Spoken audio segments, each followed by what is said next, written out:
In this video, I'll show you how to connect TikTok Pixel to Shopify. First, log into your Shopify store and go to the Settings section. From there, find the Apps and Sales Channels area and make sure the TikTok Sales channel is installed.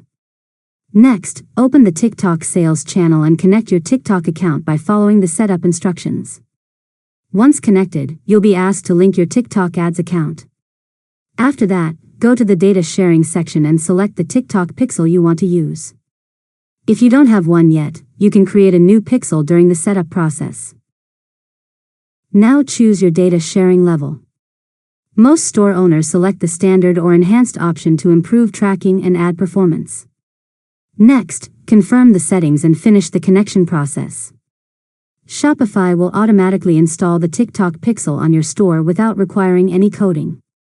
After that, visit your website and test the setup to make sure the Pixel is tracking events correctly, such as page views, add-to-cart actions, and purchases. Finally, return to your TikTok settings and verify that data is being received successfully before launching your advertising campaigns. And that's it. You've successfully learned how to connect TikTok Pixel to Shopify. If you found this tutorial helpful, make sure to subscribe to Learn Mode Lab for more tutorials.